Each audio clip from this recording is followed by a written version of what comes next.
The same thing we Oh, do every there we night. go. Okay, Try to take over okay. the world.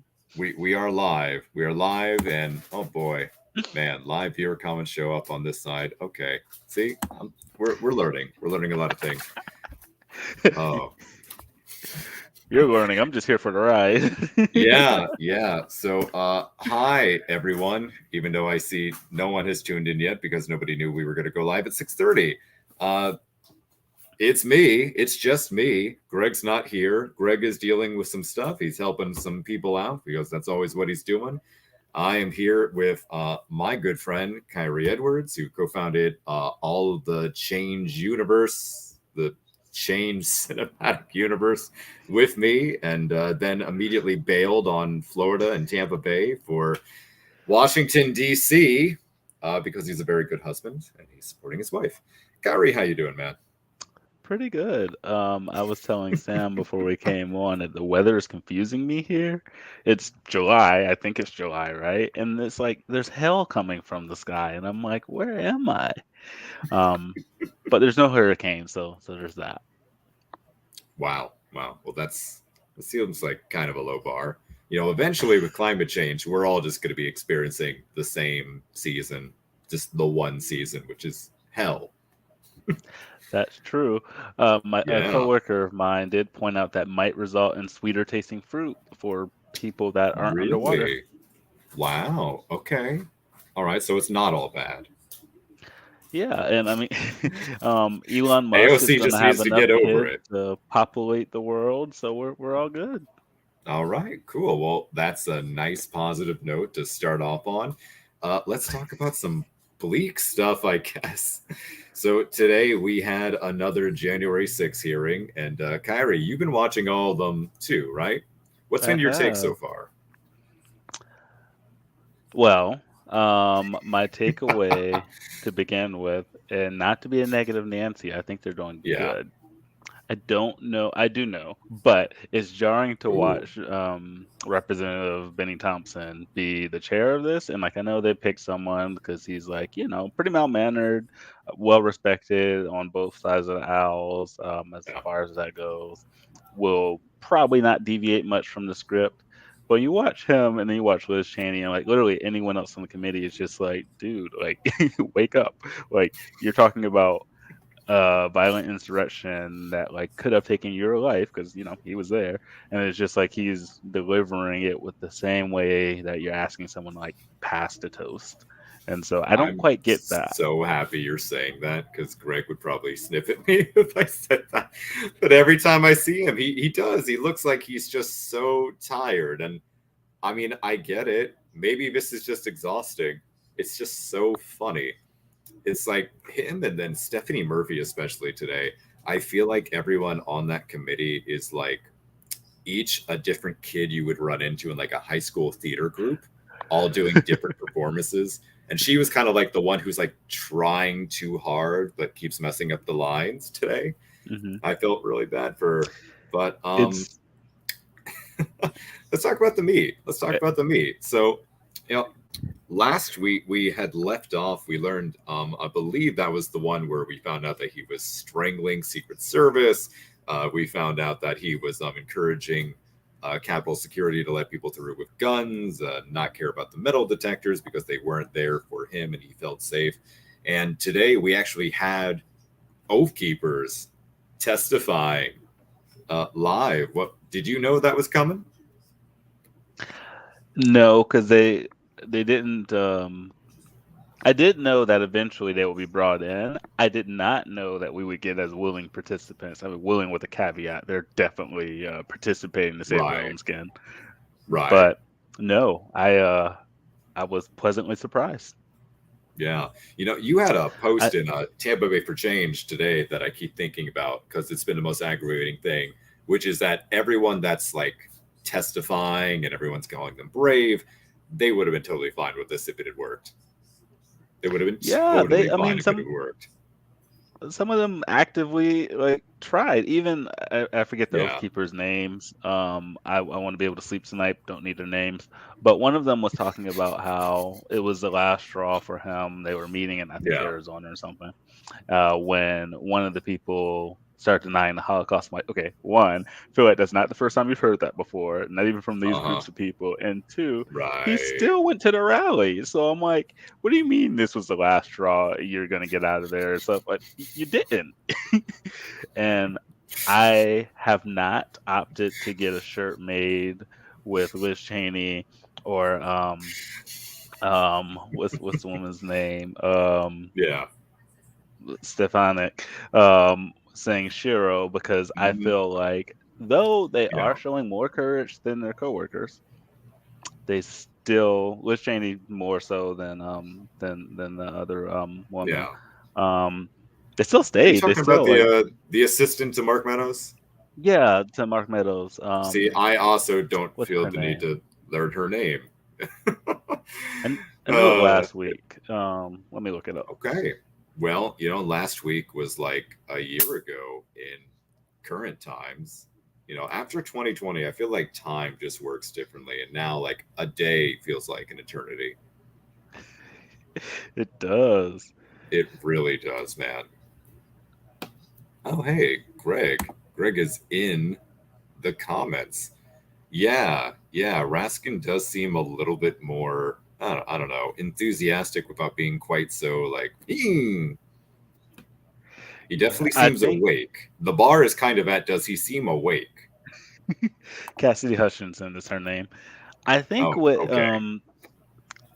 I think what they were attempting to do is assign everyone a different role, and they seems to obviously give Jamie Raskin the media role, to go out and speak and say and kind of preview what they're going to be saying, which I think, like, I get why they're doing that, but it's like he can't actually say a whole lot. Like, I was listening to he was on Meet the Yeah, Press, I think, Sunday, and they kept asking him questions, and then the journalists were kind of frustrated because the journalists, they kind of want all the information up front, right. which I get. Um, but it's like, this is Sunday, you're gonna find out Tuesday, and he answered most of the questions. Well, I can't tell you that. We'll get to that then. Um, Yeah, he's been asked repeatedly, and so has Liz Cheney, if they're going to refer this to the Justice Department, which I think is the right question, but to the wrong people. It's like, yes, you should ask them if they're going to refer it, but the Justice Department is a whole government agency separate from this committee that has TVs and all of this right, evidence. And so I really don't know what they're waiting for. right, I, right. I I guess mean, they're that's kind afraid of of been where being. yeah, yeah. I keep just waiting for, that. I just need to know that it's going somewhere. Oh, but did you see the end of this testimony? I did. I did. It was like glimmer of hope. It's like, oh, okay. Well, Donald Trump tried to witness tamper, so we're referring to the Justice Department. And like, my Man, immediate but they reaction got to was do like, something. They got to do something. Because I they tell you what, do. I'm every time that we have done one of these episodes, and ever since we brought the show back, we've mostly been focusing on the January 6 hearings. Oh my God, Greg Smithwick is here. It's like he Hey, heard me. Hello. Wow. You look Yeah, like I a got my band back. leader for a Excuse my late neck night show. there. Oh, wait. Here you are. I do. All right. Yeah, kind Yeah. of. I don't know. Sorry. You just I, kind of I like actually look like washed my hair today, so you had the mics there and you had all the keys there. It just seemed like I would tell a joke and all then we just like right. cut to you and you'd be like, That's hey right. man. So I That's was right. just about to dive right back into the case at hand. So great timing. Um, what I was saying Yeah. though is that a lot of people that I've been I talking couldn't to, believe I saw testimony from Debbie Lesko today. I'm like, why is she now the voice of reason? yeah, She's the one that last week said she'd kill her grandchildren to protect gun rights in America. Yeah. So well, good I mean, witness. she might still do that. No, you know what the most insane thing that I saw today though was Pal. Pal with the voting machine conspiracy nonsense. oh, I didn't realize who it was, and I just kept saying, this woman is really fucking up that Diet Dr. Pepper. This woman is just like making a show, a performance art piece of Diet Dr. Pepper. And then I realized who it Yes. was. Uh-oh. Yeah. Sam froze up. Oh no. No, I'm here. yeah. You I There see you I you think, go. froze up. Oh yeah, I can gosh. hear you Connection is now. unstable. Oh no. That's weird. Hmm. Yeah, That is isn't that a really beer good. brand? It is. That is my family in Ireland, as a matter of fact. Yeah. Yeah, my mom did the brewery banner. I have it in a closet. I haven't hung it up in here. That moving Yeah. to the new place in the next couple of weeks. So, yeah. Cool. So what else? I was kind Man. of half listening. Yeah. Okay. Okay. That's not good if that's what people are doing when we talk. Well, no, Uh, no. I mean, I was driving and getting settled in I and know. getting I a know. I'm just. beverage. You know. I'm just fucking with you, man. It's So, fair. Greg, did you watch today? Right? You watched the whole thing. Oh yeah, I did. Okay. And I thought the two witnesses from within the system. First thing is the one guy, he dipped out a few years ago, right? Yeah. He like you said, the Holocaust didn't happen was the line for him. Well, that's when he left the organization. And for a while, Stuart Rhodes had been living in his basement. It's the weirdest thing that this terrifying leader of the Proud Boys, or not the Proud Boys, of the Oath Keepers, The had been Oath living in his basement while he was the press secretary for them. But yeah, it's always funny to me when I'm like, "That's your line." That's Right.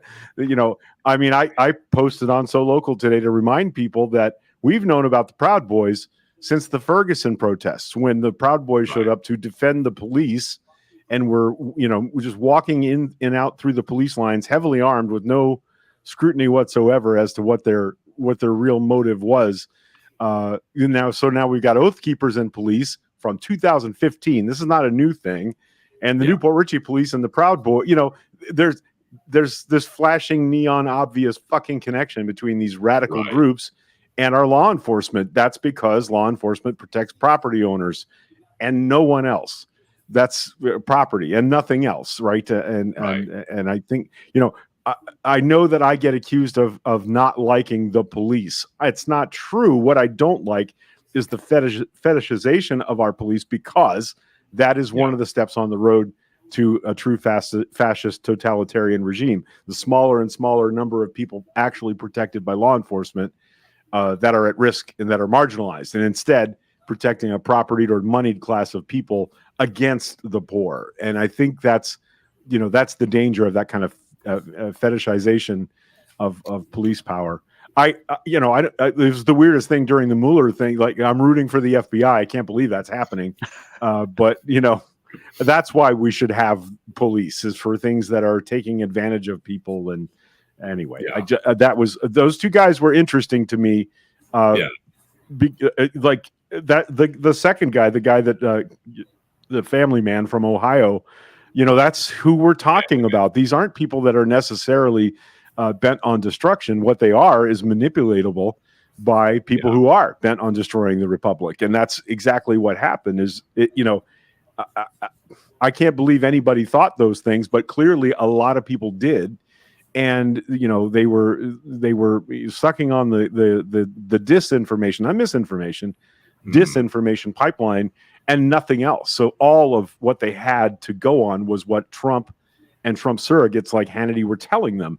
And there's people I listen to, right? There's people that call for action that may be less than peaceful, that I listen to and that I might respond to. And I saw him as a guy who just was not getting any outside information. They're all siloed off. They don't ever watch other news.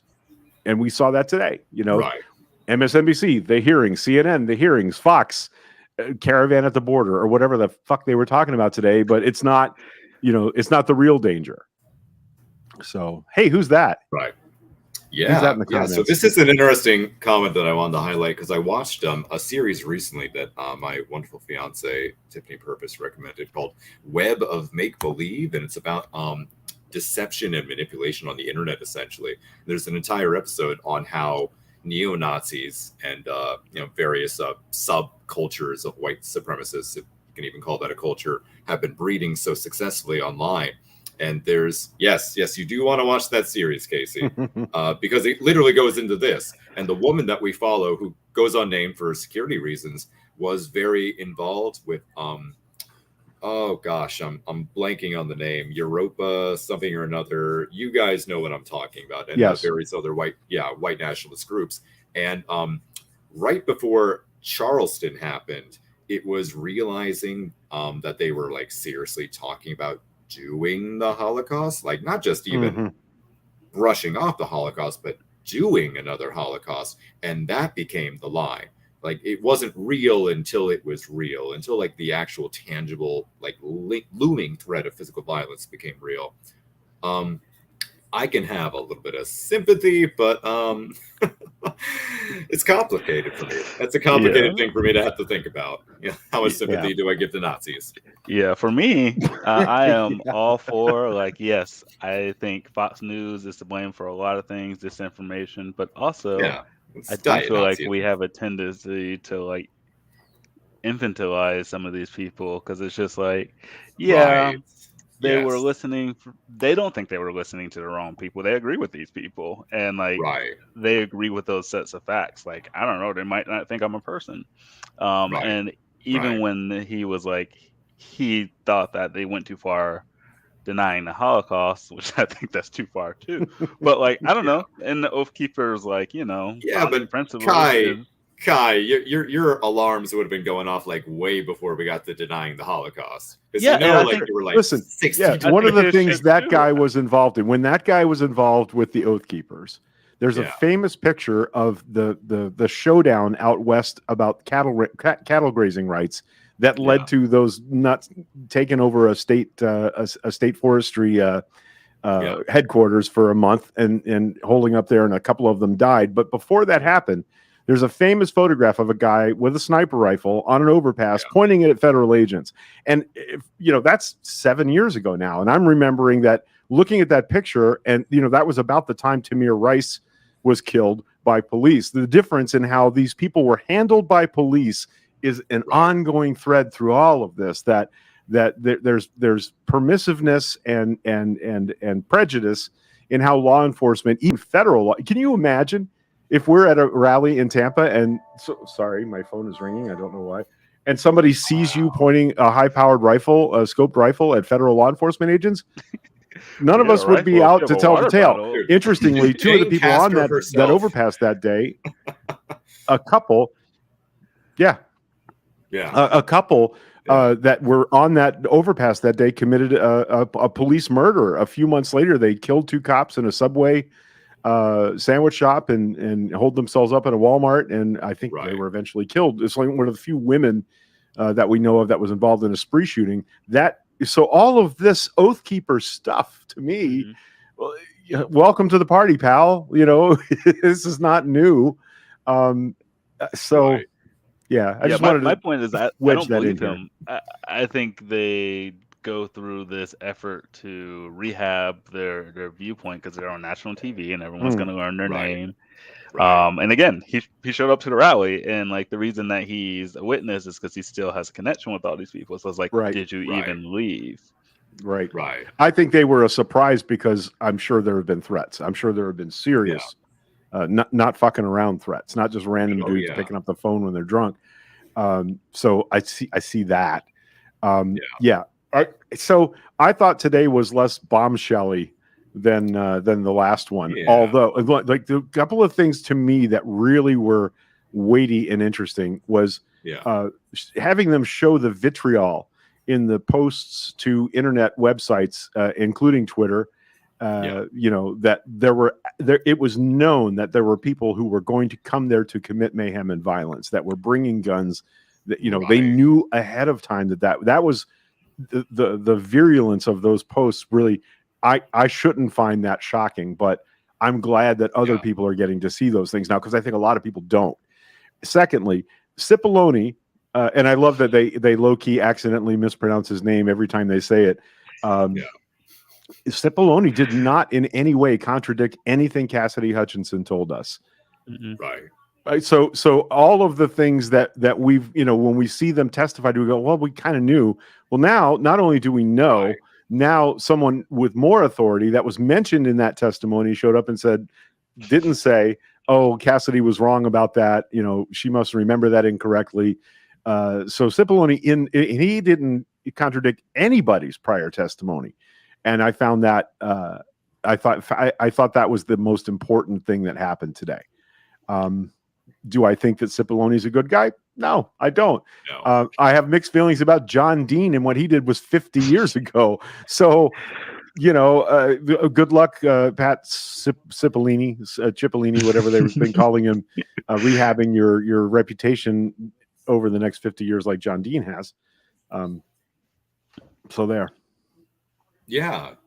I definitely feel the like it wasn't as much of a bombshell. It felt more to me like almost like we were watching a prequel or like a deleted scene, because it felt very akin to finding out that dude's been having temper tantrums and throwing his food and shit. Because it seemed like the big focus was the extended fight that they had prior to January 6th, in which two different factions locked in a room started like threatening to beat each other up, and they're throwing arguments and just making a mess of things, Rudy Giuliani included, which is just very funny to think of Rudy Giuliani like sitting in a room threatening to beat someone up. I think it went the other way. It probably. I actually think this is gonna end up being the most important. We'll see how the other ones go, but I think this one's actually more important than the last few. Like the first one and the last one are definitely the ones that are gonna stick in people's memories. Right. But this one is the one where they actually got all the people, like Greg said, collaborating and on all the information that we learned before. We got the witness tampering thing at the end. And we have something to set up all of the people that are like suing, mostly Mark Meadows and Steve Bannon. Like Steve Bannon's like has to testify or go to his hearing like 2 days He's on from now, trial on Monday. Yeah. So all this stuff is in the public, and he can't just. I mean, I guess he can just plead the fifth the whole time, but then like, what's he gonna do?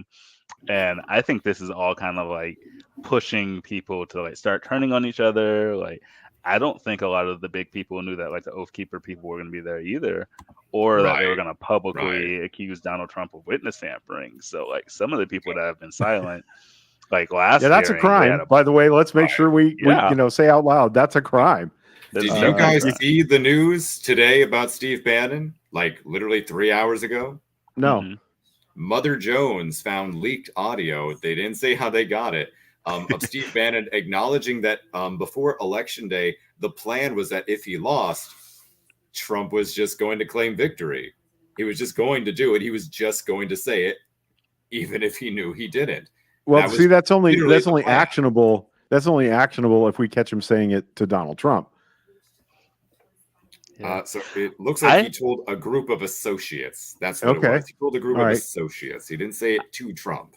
But still, my favorite thing that happened yesterday was when Bannon's lawyer explained the three things that they objected to the judge, and the judge blew all those things away. And the lawyer said, "Well, what's the point of even having a trial if we don't have any defense?" And the judge said, "Yeah."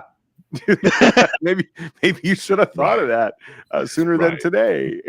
One of the things I think that stuck out with me, and maybe PSA to everybody else, I don't know if you guys caught it, but they showed that like the Oath Keepers and the other group were they didn't say the private messaging thing they were using, so I just filled in Signal, but they didn't say Signal. But they like showed all those text messages and stuff on this encrypted service and stuff that like sometimes we use like protests and stuff. But obviously all the people using these didn't think that the government would ever be able to see this. So that's part of why I think it's so important. Like they showed us a bunch of clips of that. It's just like, oh, okay, well, we saw that. We saw some text message exchange from like Trump officials. I'm wondering if we're going to see some stuff between like we already got some Meadows stuff that they haven't showed us. We haven't got any Trump stuff. So I'm wondering what's coming next. Like we have all they've told us so far is they have proof that members of the Trump administration have been trying to intimidate witnesses, and then they told us today the Trump thing. I'm like, but do you have proof of that? And I was wondering, like, which witness was it? Because like, no one's going to care for Ivanka because it's like whatever. You can't do. They said Cheney said it's a witness we haven't heard from in the public hearings yet. So that is, you can throw away everybody we've seen so far. Yeah, don't know. Is it you? No, it is absolutely not me. I'm hoping that I actually think Mark Meadows is in a lot of trouble. Like I think that the thing on January 5th where he told Cipollone and others that he was going to go to the Willard Hotel, which is where those terrorist groups were meeting, the war room, and he was talked out of that. He said, well, I'll just phone in. So, I mean, any contact between anybody in the White House and that room, that's a pretty solid linkage to at least the chief of staff level. And if they tell him he's going to go to prison for 20 years, I kind of think he'll have some stories to tell us about what Trump actually did. So, there's so much of this that is just all of us who were told we were overreacting. This was never going to happen. All of us that were told that during the entire Trump presidency, I feel very vindicated. Like the idea that what's her name, the Diet Dr. Pepper lady, and the other nutcases just wandered into the White House. Some junior aide let them into the White House and just wandered around and wandered into the Oval Office. And I remember telling Corey, my former partner, one time, eventually it's going to get so bad because he's going to fire everybody competent that doesn't agree with him, that it'll just be, he'll just be turning around asking Ivanka to fax things for him because there'll be nobody left. And I really feel like that was that night, that December 18th meeting where they just flagged him down as he walked by the cafeteria. That's insane, man. Nobody gets access to the president like that ever. Right. It's shocking to me. And they were on their way to convincing him when the rest of the actual, paid White House staff stumbled in and said, "What the fuck? No, you can't do these things." Oh my goodness. I'm Sidney Powell. Sorry, I get my crazy. I get her and Jenna. How dare we get that? I know, it's crazy.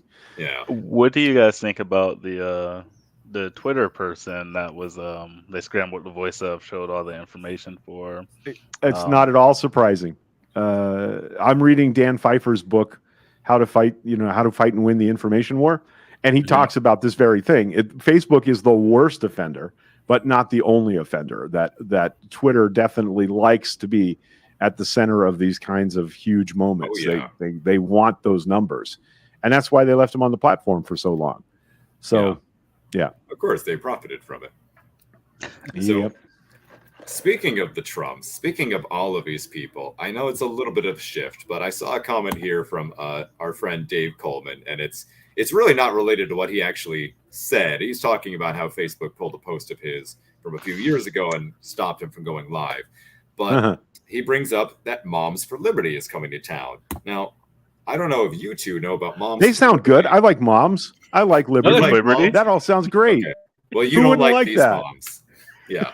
Moms for Liberty, for those of you watching that might not know, are a very far radical right-wing group. They are predominantly white nationalists. They are anti-queer. They are anti-everyone, basically. And they have been very influential in trying to take over school boards, especially in the local area. Right now, they're running candidates in Pinellas County. I believe they have a few of them in Hillsborough County. And they are having their first convention this coming weekend in Tampa, across the street from the Florida Democratic Party convention. They are going to happen simultaneously across the street. And I just want to let everyone know who's coming, who's going to be the speakers at this national summit. It's Ron DeSantis, Casey DeSantis, Ben Carson, and Rick Scott. Oh my God. That is the speaking lineup. Sounds Now, like a horrible party. It is, but I can do you one worse. Okay, you ready for this? So that seems wild, right? That seems like a thing that's going to get all of the right-wing MAGA chuds here in Tampa. Yeah? Guess what happens next week? Go on, guess. Trump rally. Kind of. It's Turning Point USA's convention. They're also going to be here in Tampa. Get this speaker list. I'm not going to go through all of them because it's a lot, but Trump is going to be here. Donald Trump is going to be here. Ron is going to be back. Charlie Kirk, Kayleigh McEnany, Ted Cruz, Laura Ingraham, Josh Hawley, Greg Gutfeld, Kim Guilfoyle, Donald Trump Jr. All of the Trump kids are going to be here. Ben Carson's going to be back. Rick Scott, Lauren Boebert, Ben Carson, Pat Kamek. Yeah. Dave Rubin, Marjorie Taylor Greene. I said I wasn't going to read it all, and I'm really not, but it's just so many. They're all going to be here. They're all going to be up in our space. Were you Tampa, just I think, reading a is list of people to ask for a pardon? Because they seem like the same list. a lot of them are.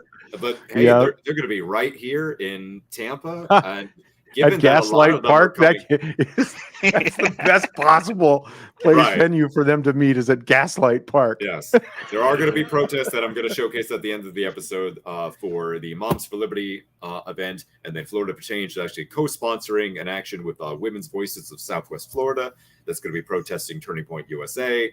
There are going to be ways to get involved or yell at them and tell them they suck, but for about a week or two straight, MAGA's taken over Tampa, or at least they're going to try. Did they not get the word? We already have a brain-infecting snail and slug infestation in the Bay Area. Like we really don't need any more giant snails. Yeah, but like maybe it's like the brain slugs in Futurama. Maybe that's how they're doing it. They're breeding them. Oh man. Yeah. Okay. Yeah, so that's all happening. Man. Oof. So I know.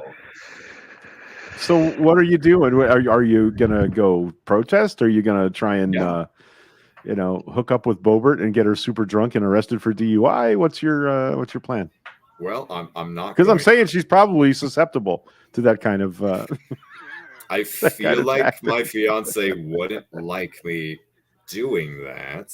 I don't know. I feel like I could also do better if I were going to do that. I'd like to think I could do better than Lauren Bobert. No, I just meant, we find a way to get them in trouble while they're in Tampa. I mean, I think it's important just to make it clear that Tampa is not for these people. They were definitely taking root on the Pinellas side of things, I think. And given the way that they're redrawing congressional power, I think that they're very much trying to make Tampa Bay like a hotbed. And it's not like it's not going well for them, really. So I think it's important that we show up and that we loudly, with a multiracial, multi-generational, like multi-class response, say, absolutely not. Fuck you. You're not welcome. Get the fuck out of here. Like, this is not your place. This is Tampa Bay. We're one of the most diverse places on earth. We're proud of that shit, and we take care of our own.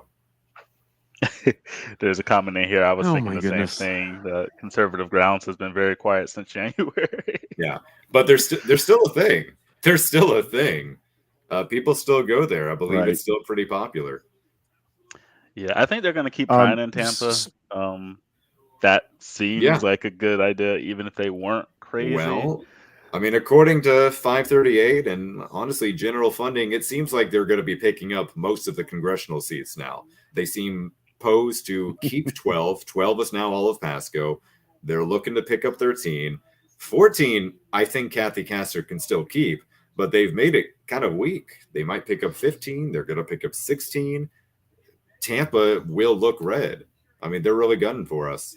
And they're gunning for all of the school board positions in Pinellas County right now. Right.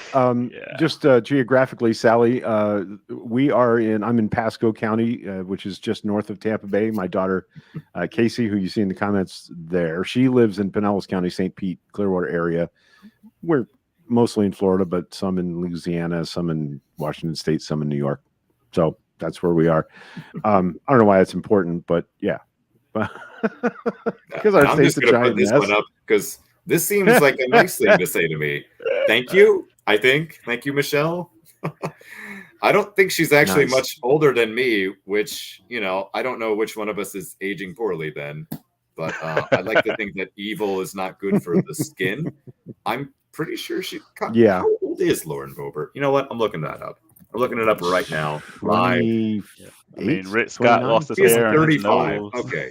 So she's like 4.5 years older than me. I am, Michelle, I'm unfortunately in appropriate dating range of Lauren Bobert. It could be a thing. It might be a thing. I Sally Harriman, just double checking. No threats here. Okay.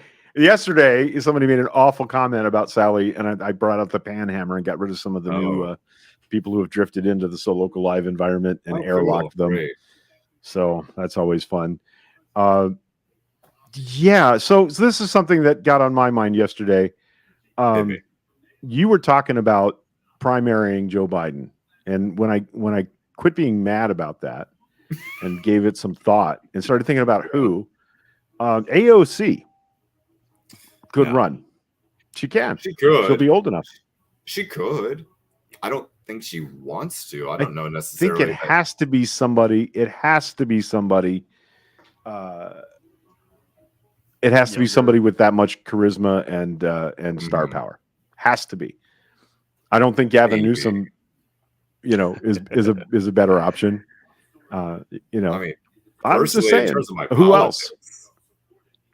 There kind of isn't. Most of the polling that I keep seeing on 2024 that is alternatives to Biden, it's very much just whoever was left mostly unbruised from 2019, 2020, and not too many people else. I think even like Warren doesn't really show up on those. It's a lot of Buttigieg, it's a lot of Harris, and frankly, neither of them seem to be polling all that well. AOC is interesting. I mean, I like AOC. I like the idea of AOC. I don't know that she would win, and I feel like she's looking more towards the Senate. I think she's playing long game here. And what's always been really which is probably wise. Right. But what's interesting is ever since she's first started like floating it out there that she might try to run for Senate, Chuck Schumer, dear old Chuck, my Zadie, everyone's Zadie, he suddenly started drifting more to the left, which is interesting because usually the older Dem crowd kind of gets like very reactionary when they're challenged or feel threatened from the left, and then they go to the right. And Chuck's kind of the rare person where I've seen him go like, it's okay. I'll do some of the things. Please don't hurt me. I'll do some of the things. So I guess credit for that. For that. The other senator in New York is I wanted a fire-breathing Senate Majority Leader. I wanted this. We need a fire-breathing Senate Majority Leader, and he reminds me of a substitute teacher that doesn't have any control over the class. That's Chuck. I love. I can't. It's not. It's not great. The way that I framed it to somebody recently is I think that Nancy Pelosi is very good at her job and does not necessarily mean well or have good intentions. And I think Chuck Schumer is very bad at his job and means very well. But does mean well. Yes. I think he means well. He's just horrible at his job. He's not good at his job. Yeah. To be fair to our savior, Nancy Pelosi, I don't think is that she has bad intentions. I think it's just that she's 82 and still governing like I don't know. She still it's the 1980s. Yeah, exactly. Well, it's the 90s. Yeah, it's what we said yesterday. They're obsessed with getting back to the 90s because the 90s is seen as like the heyday of democratic power, and hey, remember that time all the movie presidents were clearly based on our guy and everybody liked him? We blew up the alien mothership. That was cool. Yeah, right. We kicked Gary Oldman off of a plane. That was awesome. Totally badass. We had sex with Annette Bening in The American President. West Wing. Let's go back to that. Yeah. We got power and government like Republicans. Right. Yeah, I mean, I wasn't in on y'all's debate. I kind of have to agree. My hope is that President Biden is smart enough and humble enough to just not run again and help his party find a nominee. Yeah. I don't see that happening because this is Joe Biden we're talking about. I think he's plenty smart enough. I think he thinks of himself as the savior of America, and this is his legacy. And he's. I'm glad that he cares about his legacy. I wish he cared faster. Well, but, So let me say that I remember during the campaign, Joe Biden was not my first choice. He was like my third choice, right?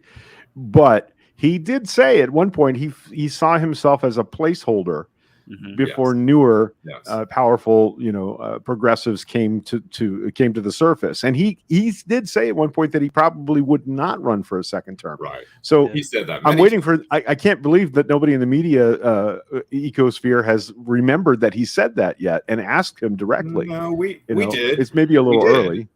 Yeah, we did. And he did get asked. He did get asked that. He's changed his mind. Yeah. He's on the record now a couple times saying he plans to run for your election. Yeah, they asked that man, whatever we want to call the first 100-day thing. They Yeah. asked him that on that, and then after the first State of the Union, they asked if he planned to run again. To be fair to him, I think he has to say yes, even if he didn't plan on running again. So it's possible he said yes and doesn't plan on running again. And like the I people mean, that I don't think should be president, but that are the front that would be runners, a like funny fake out, I guess.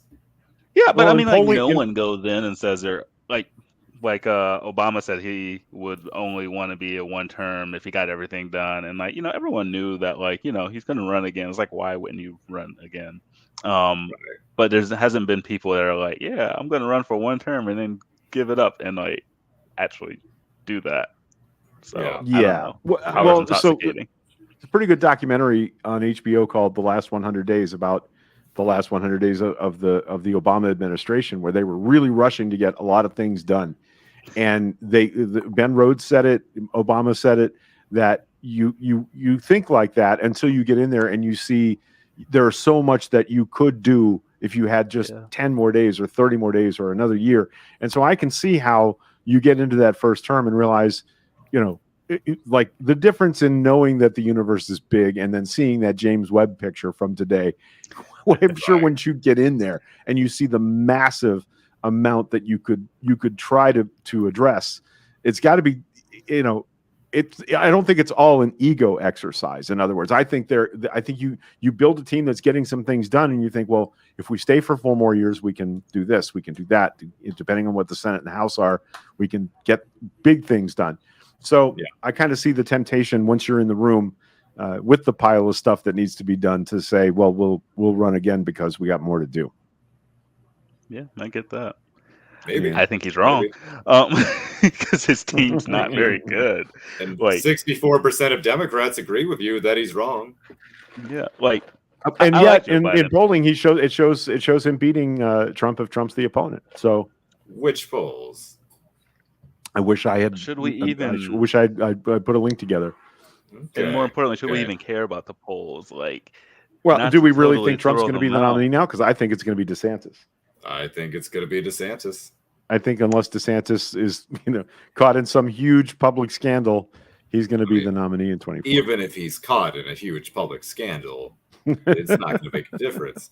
I mean, we'll see what happens in November. Because, if he's a losing one-term governor, he's probably not going to run for president. But come on. Come on. You don't think he's going to run? Oh, no. I think he's going to run. I'm saying I don't think he's going to lose this year. And then he's going to have a platform to jump from. Yeah, I'm saying if he's going to win this year. I think. That's what I'm saying. If he did lose, then it would probably stunt him, and maybe that's the kick in the dick that he would need. But he's not going to lose. Come on. I think.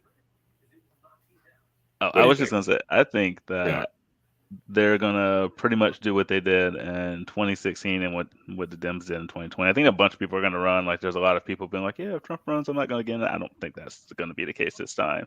I think Trump and DeSantis would still be like, who I'd bet money on winning, but also like, the party isn't completely a death cult. Like, they do like some of them, especially the people with the money, the donors. They do want to keep their return on investments. And so maybe they really will go for Nikki Haley, who I don't think would win. Or maybe they really would, right? But I mean, you see all the people that ran like when Trump won. And he won. But he won like 30% of the vote. And so like now, with all of the background and he did kind of try to overthrow the country, and he might actually get indicted. And I think he would run even if he was in prison, which, obviously isn't going to happen. Yes. But I think you're right about that.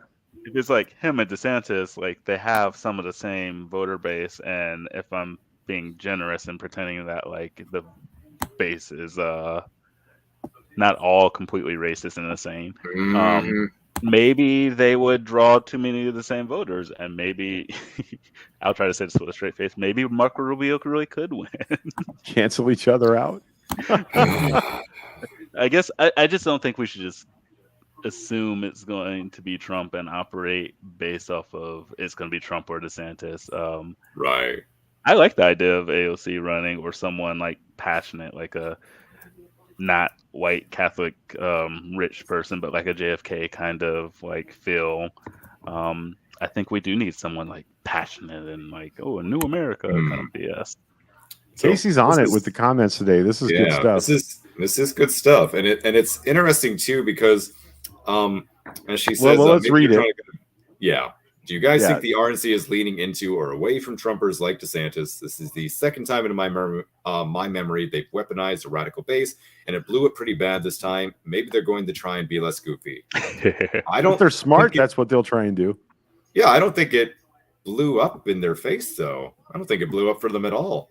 They did take over most of the country. They have the Supreme Court. A lot of Americans have a perception that Republicans are still in power. Trump basically turned right around and started talking about running again. That's my question. Are they smart? Yeah, no, I think Republicans are smart to an extent. I think But they're going to try and convince a lot of moderate Dems and independents that they're going to get the adults back on the ticket. Well, that's what Ron appears. But they tried to that. be. They tried that when Michael Steele was the party chair, and Right. and they ended up running him out of town. Well, We're friendly to the black people. Look, we have one, and they're running our. That was not super effective. Yeah. And he now let's openly talk about mocks Ron, them though, for a second. Let's talk about the actual appeal of Ron DeSantis, because I think that right now on the left, whether that be blase liberalism to full-on communism, whatever you want to call the left, we all have a perception, I think rightfully so, of Ron DeSantis as like a totalitarian asshat. As we do read those bills, and we're aware that he's weirdly cozy with the Hungarian government, which is a white. He's just built his own election police force. Right. But let's really consider how most people perceive Ron DeSantis outside of our bubble. Right. Ron is just an average dude. He's just a fella. He always has that kind of like, guys, I'm just trying to do my job. Trans kids, I don't know what that's about. I'm just trying to balance the economy. Guys, I'm just trying to clean the seas up. I'm just trying to do the job. All this stuff, this is a distraction. I just want to go home and have a beer with my wife. That shit works. I tell you what, if you talk to voters outside of your like general area, I'm not talking about like crazy MAGA whatever people. I'm talking about people that never bring up their politics, don't have any quiet Republicans, quiet independents. Yeah. Not even so much quiet Republicans. I'm talking about people that kind of just want to be left alone, have low taxes. They're not following the news. When we talked about don't say gay, they were like, what's that mean? And didn't really follow up. And to them, I think that as long as things are doing okay and the things that aren't good are being blamed on Democrats and inflation, Ron looks fine. I'm not saying he looks great even. I'm saying he looks fine. He looks fine. He's scrubbed up. He wears suits that fit him. He seems to know what he's doing. He's very good at sticking to the issue. Got a wife who's a cancer survivor, been through. I can see. Right. Yeah. Even when he's doing all the culture war stuff. I'm going to wrap this up so I can go jump off a tall building, if you guys don't mind. All of the culture war stuff, only we're noticing that, and only like the red meat base is noticing that. But I'm saying there's a lot of people that they don't watch that shit. They don't know that he had a press conference today where he said, I'm literally going to line up children and shoot them in the street one by one for having differences than me. They don't know that. Did he? They might not miss care. that. I was too focused on the hearings. Apparently, that seems like something I would know. No. I'm being I'm joking. I'm joking. Okay. Yeah, but I can see him saying that, but you believe me? Wow. Okay, so it was believable that Ron DeSantis would shoot children. I think Sally just closed out this whole conversation. Yeah, sure. Yeah, he's a white man. There you go. I would say the red meat stuff isn't even something that I think that it's not just us noticing it. Like I know people that are Democrats and stuff. I know people who are gay and just like, I want my. This is what they said. I want my lifestyle protected, but I really don't think we need to teach this to kids because not everyone reads the bills. Not everyone watches press conferences. Right. My brothers, honestly, they aren't super liberal, but like this is the population that some of this stuff is aimed at. They're like, they don't have kids, and Yeah. So they're just like, hey, yeah, I want to protect like my niece and nephews. And I'm like, Okay, but like all teachers were doing, and this is Florida education, so Right. that it's like, I think actually they probably should teach them about their body parts and like teach them some basic stuff. And they're like, no, they're grooming Yeah. them. And I don't know. That grooming thing is so dangerous. It Like, I is. don't mean in a political way. I mean, people are going to get killed over Yeah. They this already are. grooming thing. They Like, already listen, are. locally, I remember, human trafficking is bad. Let me make sure that everybody Right. knows where I am on this. But Mhm. I've seen our local officials, whenever they want to shut something down, some business they don't like anymore, or some rezoning thing, they go right to, this is a human trafficking hotspot, and so it's politically expedient, and it scares the shit out of people. That's why they do it. And the whole thing with Right. grooming, like Sam has helped me gain an awareness that the way things started in Germany was not with Jews necessarily, although they were an obvious and apparent scapegoat, right? It started with them persecuting gay and lesbian people and gay and lesbian education opportunities, and an entire university program that had a program for transgender identity in the 30s. That's the first people they went after, because everybody could agree that they were scary, right? Yeah. And I'm old enough to remember when we started to move toward a more accepting view of gay people around us. One of the things that I will tell you, I know, and it's not pretty, but my friend Bruce Vandiver, who died of AIDS in 1985, right? Yeah. Bruce, the only person that he, first of all, his family, when they finally did find out he was gay, kicked him out. Like, he was dying of AIDS, and they kicked him out of their home. He had his own trailer there. But the person that he needed guidance in how to be a gay man. And unfortunately, in that time, it was older men. That was the only resource he had to learn anything. So what are we, when we're 15 and 16 and learning about our sexual identity, there's a lot of people, there's a lot of resources for us, because there's nothing considered abnormal about learning those things, whether it's your buddies in the locker room, or your dad, or your mom, or in the 80s, we learned what we learned by doing, right? But when there's a secrecy in the culture, what happens is kids are not talking to each other about it. They tended to go, they weren't talking about it with each other. They tended to go to older men or older women, I'm sure, right? But my experience with Bruce was the two men in his life that taught him how to be a gay man were in their 40s and 50s. Mm-hmm. And that's a problem, right? Like I can see how a parent would look at that dynamic and draw a false conclusion about what grooming is. But frankly, if I'm helping a young person not kill themselves, right, or not misadventure in a way that makes them sick or kills them, am I grooming, or am I being, am I being an uncle? Am I being a dad? Right. So the grooming thing scares the shit out of me, because it's different now than it was then. Right now, that accusation gets people to shoot up a pizza parlor. And I think we're going to, if somebody calls the wrong teacher a groomer, or the wrong bookstore owner a groomer, that person now has legitimate physical violence safety concerns. Not just their reputation might be ruined. I think people are going to die over this. And I'm deeply concerned about they it. already are. There have been a couple documented high-profile cases, even right here in Florida, where people are starting to get killed or assaulted, and the word groomer does get thrown around. A lot of them are older people targeting youth, though. They're targeting youth, which has been very interesting. They're accusing them of trying to corrupt. Yeah, let's see. Yeah. A comment here from Casey. Hello, Casey. I was missing you. Greg, that distinction depends a lot on the relationship between the younger man and the uncle. Yes. But you can cast suspicion on any relationship age dynamic like that simply by saying the word groomer. And I think it's more dangerous now than it was in the 70s and 80s. That's my point. I think it's something that's growing out of proportion to its reality. I don't want to say that it wasn't dangerous then, though. I mean, obviously, I was not. No, Bruce died of AIDS. So, yeah. Yeah. Yeah.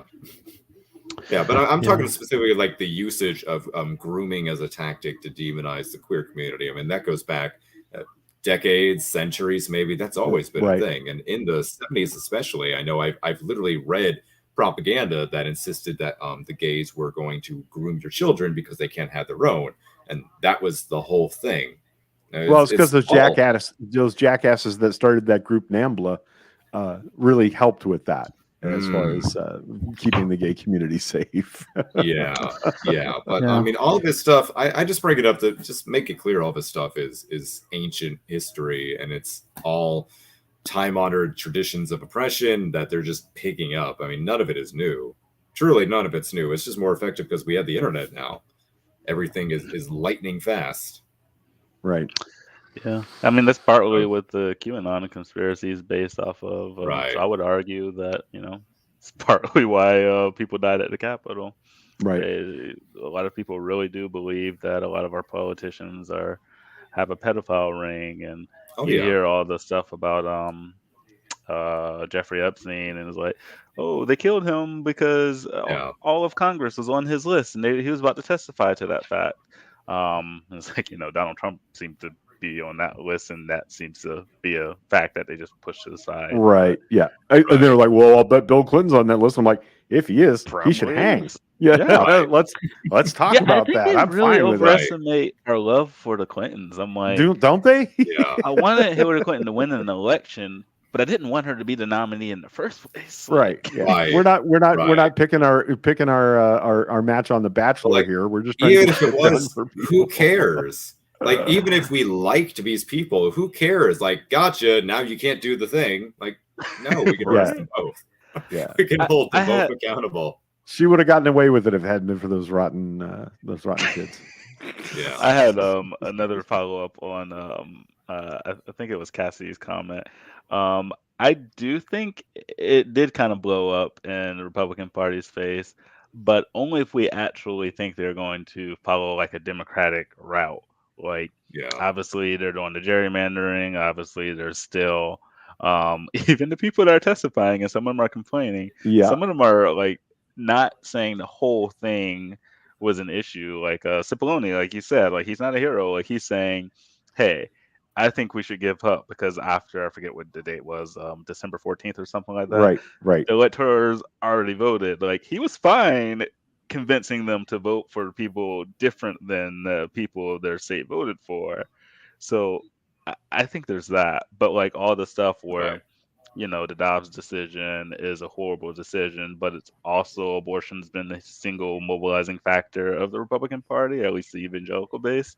And so I'm like, okay, you had guns and you had abortion and you had family values, and you think you won on abortion, you think you won on guns, and the family values messages has kind of been put to the side.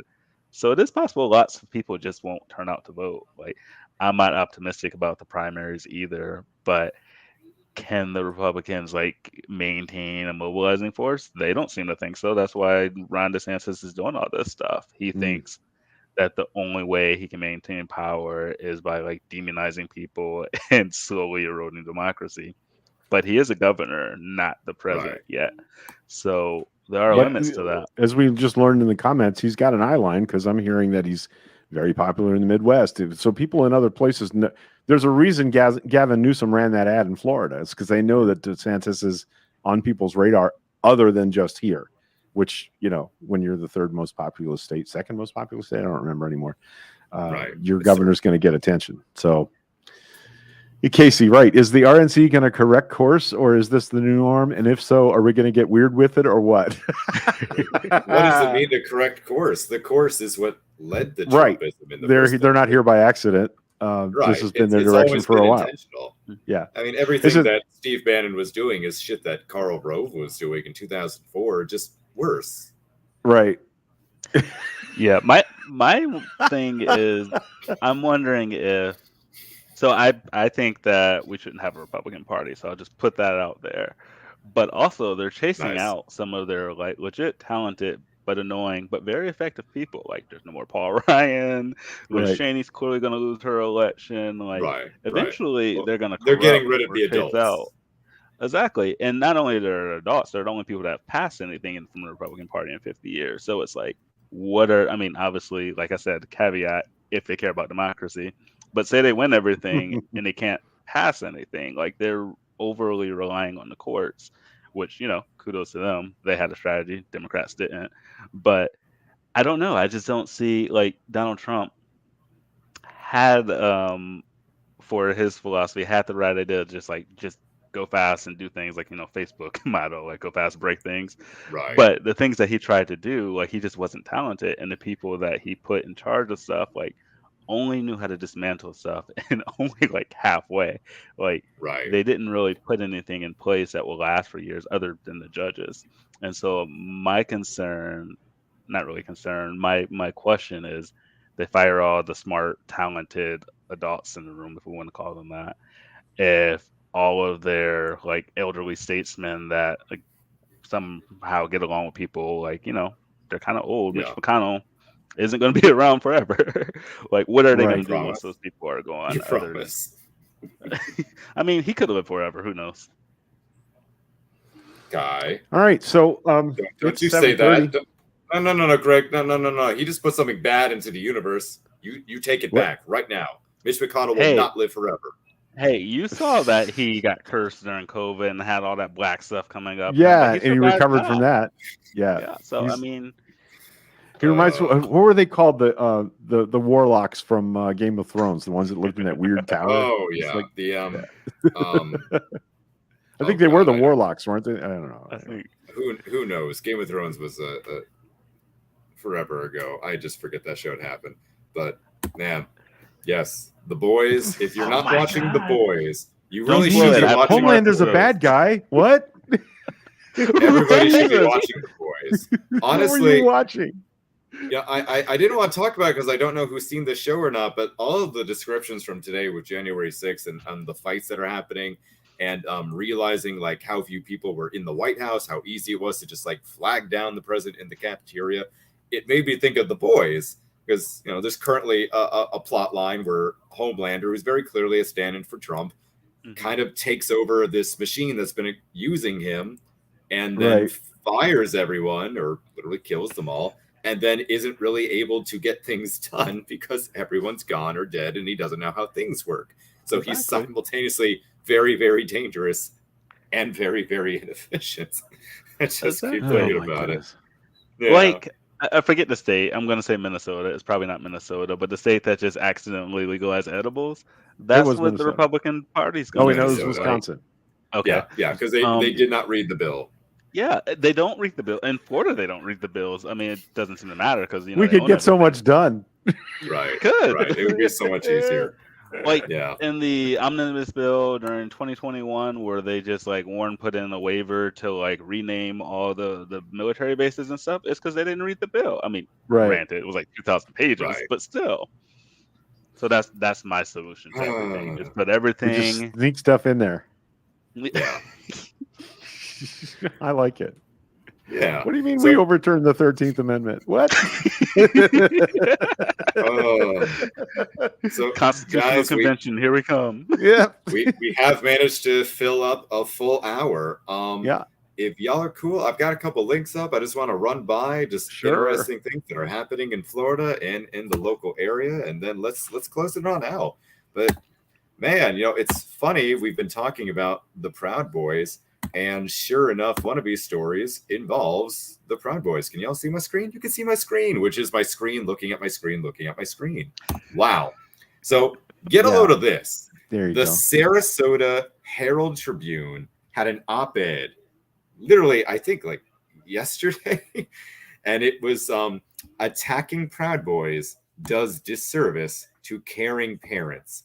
And it was an entire op-ed defending the Proud Boys and essentially saying that how can they be bad? These are husbands and fathers and small business owners and veterans. And look at who thinks they're bad. The Party for Socialism and Liberation. Uh-oh. And entirely like, imagine like Eva Braun writing an op-ed like, did you guys know that Hitler doesn't eat animals? He's actually a really nice guy. You need to lighten up on him. So the Sarasota Herald Tribune understandably got a ton of flack for it and said that they aired they would not provide a forum for support for the Proud Boys. Kind of begs the question, why did you do it in the first place? Google exists, you're journalists, kind of embarrassing. So I have to assume that on a certain level, the Sarasota Herald Tribune doesn't really take white supremacy seriously as a threat. That is Well, what I think it's I'm really thinking. unfair. I mean, there's clear evidence that the brown shirts in Hitler's Germany were family men. They were good fathers and Right. Really nice husbands, guys. police Really good officers. people. Yeah. Yeah.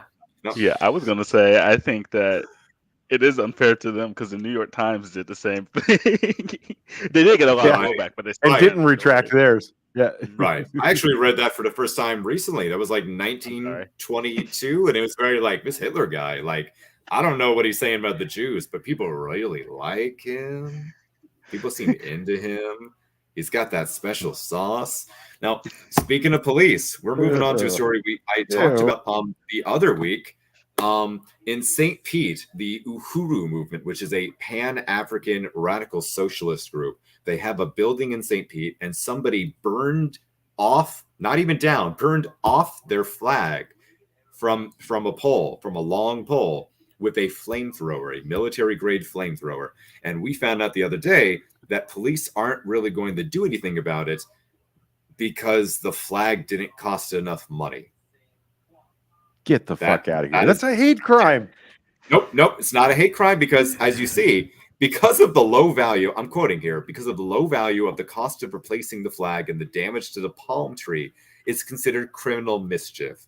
Mm-hmm. You ever just done criminal mischief with a military-grade flamethrower targeting a Pan-African group? I plead the fifth. It's not over $500. It's, despite it being on video, he might not even be charged. Wait a minute now. Wait just a fucking minute. Because if someone paints a swastika on the side of a synagogue, that's not a $500 crime. To be fair, these are but they would prosecute that person for a hate crime. Right. And it's interesting because, the Uhuru movement is not perfect, and I don't personally love the movements, but I know that anyone that would do this is of course a fucking racist, and I know that person is also probably not a fan of me as a Jew, or my fiance is a queer disabled person, or Kyrie, or you, or anyone really. I I don't understand how it's not a hate crime. It's very intentional, I think, because the Uhuru movement has been very antagonistic, rightfully so, to the St. Pete Police Department. And this definitely seems like, you know what? You don't like us. We're just going to let you get hit by flamethrowers. 100% right. They've had other incidents before. I don't think burning across your neighbor's yard criminal mischief. Well, you know what they say about some of those that work forces. Yeah. Fun story. When I worked in juvenile diversion, we actually did have a kid that, I can't say his name obviously, that really did get in trouble for burning a cross in someone's yard. But that's not actually what he got arrested for. He got arrested for resisting arrest. They just showed up to tell him that he wasn't allowed to do that, and he didn't get arrested for that or get any kind of sanction for that. He got arrested for running from the police, and they were mad that they had to chase him. So. Right. Now, it's funny that you bring up the police again, because we're still talking about the police. Geofencing. Geofencing. Y'all know about geofencing? No, tell us about it. Oh, God, I wish I didn't have to, man. So geofencing is kind of an evolution of what I believe is called Stingray technology, where the police are able to tap into Google and essentially fence off a general area around certain businesses or landmarks that would show up on Google, and get all location info and data from whatever devices are using Google and Google Maps in that fence, in that geofence. So as we scroll down here, we didn't know that they were using it. Here we had an idea of it. A geofencing warrant approved by a Hillsborough County judge on February 10th shows a TPD officer requesting a geofence surrounding an area near two businesses. In the request, the detective asked for all Google location data for 2 hours where a suspected burglary had occurred in order to track who had entered or left the property.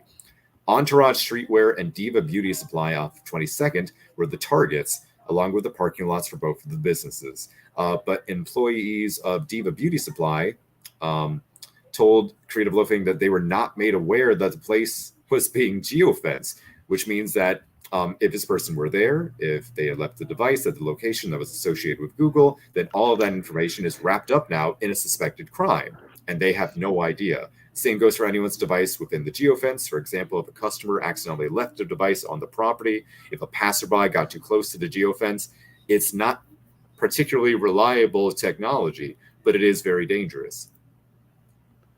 Yeah, Cesar's agreeing with you. We use geofencing in marketing. It's a dangerous tool if used incorrectly. Oh, yeah. This is all new to me. I didn't know anything about this. Wow. Yes. So come protest season next week at the I can see how police could really misuse a tool like this. Absolutely. Yeah. That's why we always tell people, like, hey, maybe leave your phones at home for protests. Maybe turn them on to airplane mode, delete Google stuff from your phone. There's a lot of different things that you can do, and maybe we'll do a whole episode on just best protest practices sometime. Maybe that'd be a great idea. I think some people need that. Now, don't be mean to Google, Sam. They said they weren't going to donate to insurrectionists, and I believed them. So wow. Don't you wish that the originalists didn't skip over like the 4th, 5th, 6th, 7th, and 8th amendments all the time? That'd be nice. Wouldn't that be nice? Anyway, numbers have a well-known leftist bias. Yes, there's too many events. Reality has a liberal bias. Yeah, right. So this is the all right, last guys. story. I'm ready to wrap this up. If y'all are. Oh, you got one more? Okay. Yeah, I got one more, man. There's one more. It's really, really quick. So this is a college called Hillsdale College, and there's a great piece from Tampa Bay Times yesterday about how they've been having a very influential role in developing policy in Florida. So if you guys remember when those math textbooks were getting rejected for having CRT in them, the committee that Ron put together to look at everything, all the school materials to see if they had CRT or anything that's harmful to children, had Hillsdale College immensely involved. They've also been drafting a lot of policy. The recent revisement of the civic standards that we've seen a lot of our teachers talk about that have made light of slavery in America's history. That's coming from this one private right-wing college. They have a very outsized influence right now on Florida politics. Yeah, so I think it's very important that people know about this. Yeah, I agree, and I'm gonna hop in the Wayback Machine because I'm way old. I remember after the Charleston church shooting, the shooter displayed a Confederate flag and a South African flag, right? Yeah. And there was a huge conversation among my friends list, which at that time was mostly people I went to school with, unfortunately. And I wanted to be shocked at the people that said the flag is about heritage, not hate, that the Confederacy, they had those talking points. What shocked me was when I went and looked, textbooks that were made by like one or two publishing companies in Texas throughout the 40s, 50s, and 60s that were regionally distributed. Like, your school board or the state goes to these conventions where they look over text materials and they select textbooks they're going to use. And these two publishing companies really did work to this is a terrible pun, but to whitewash the Confederacy, to basically make it appear less violent and horrible than it was. And I'm remembering that in 5th grade, 6th grade, 7th grade, we were reading those were the textbooks that my fellow students read. So they really, I remember that from school. They actually do. We were taught in the South that those things were not as bad, that slavery was a boon to the people that came here from Africa. That's a real thing. The problem is that those people also stopped reading new things at the end of high school. Like they didn't continue down the path of learning the difference between Gone with the Wind and actual fucking history. And I think that this looks like that same thing come back again. And here we are having these circular wars that it's discouraging, but we're going to be fighting these fights for the rest of our lives. We just are, because we can't kick fascism far enough down the road that it doesn't come back to us. So let's talk about those fights. Let's wrap this up with 2 quick actions. We talked about these earlier. This is the protest against the upcoming Moms for Liberty convention in Tampa. This is Bands Off Our Bodies, March for Reproductive Rights, among many, many other things, because Rick Scott and Ron DeSantis and these people that are threatening reproductive justice are going to be there. As you all can see, people that we know and love, like Mishi Freeman, are going to be there. Lots of great people. It's PSL and Tampa Bay Coalition for Women's Rights. It's going to be at Likes Gaslight Park starting at 10 a.m. on Saturday. Yes, it is very funny that we have a park called Gaslight Park. It's even funnier that it's right next to police headquarters in Tampa. And then secondly, we have this. This is Don't Fascist Our Florida. This is the events that Florida for Change is a co-sponsor on, because Turning Point USA Convention is coming to Tampa. We're going to have 2 whole weeks of just fascist MAGA chuds here, and we have to let them know they're not fucking welcome. So that is Saturday, July 23rd, also at 10 a.m. It's going to be outside the Tampa Convention Center. We're going right from MetroCon to fascism. So, you know, Tampa Convention Center is going to have a very, very smelly, very interesting couple weeks here. But we would love to have you. Not as many people responding as the other events so far. So, hey, we're going to drop this in the comments. Please click going. We'll try to have another event on best practices at protest soon. If you've never been to a protest, it's a great time to start doing so. If not, as we always try to say, there's a million other actions you can do. Right. And with that. Yeah. Going to a protest for the first time can be scary. You know, the thinking it through, and, you know, it's a scary time in America generally, but it is so worth your time to get out and meet people that believe like you do. You know, we're all in our little sort of cubicles right now. Come out to a protest and get to know the people that are working in your community to do things. That's how I met Marlo Jones. It's how I met a lot of the activists in my area. So all right. I think that's going to do it. Kyrie, you got anything else you want to part with here? I was just going to say, second what you said, go in pairs. They seem intimidating at first, but once you're there, there's a bunch of like-minded people there with you. Stay with them, and you should be okay. I did want to say real quick, just to clarify, in case like my it wasn't clear, I was joking about I am totally 100% socialist. I think we can take the fear out of the word socialist by just using it more. But I was just joking about. I mean, not really. I do think that the police hate socialists in St. Petersburg, and that's why they didn't investigate it. But just to make that clear. Yeah. Right. Okay.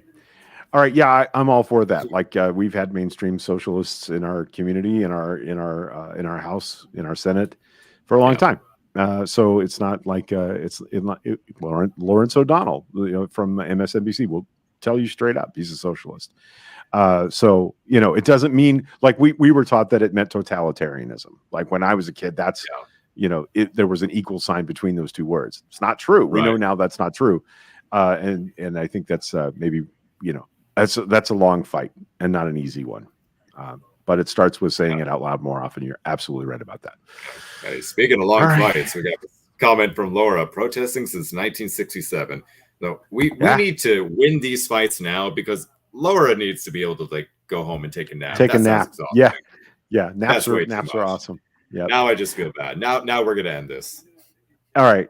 That's going to do it for us. Thank you, Kyrie, for joining us again. Anytime you want to drop in and hang with us, of course, we love that. Sam, thank you very much, sir, for getting us started tonight, out running errands with my roomie. So, real world stuff. Anyway, we're back on Monday. So we know now that the next January 6th committee hearing is going to be a week from Thursday, and it is apparently going to be in prime time.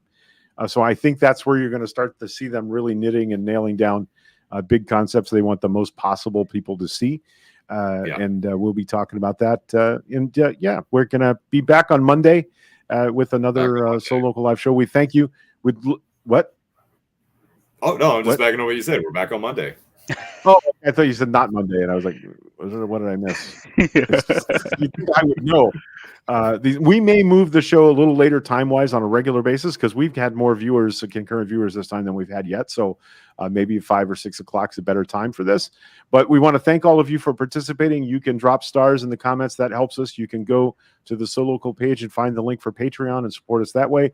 We would love to talk to you about sponsoring the show. We have 3,800 followers now, which it tripled when I merged the pages. So we've got a pretty good load of people that get at least a notification. And if your banner, business banner, is running in the bottom there, a lot of people will see that. And you need to think of us as sort of a hybrid between a commercial enterprise and a public broadcasting subscription, because we can't really guarantee you knocks on your business door.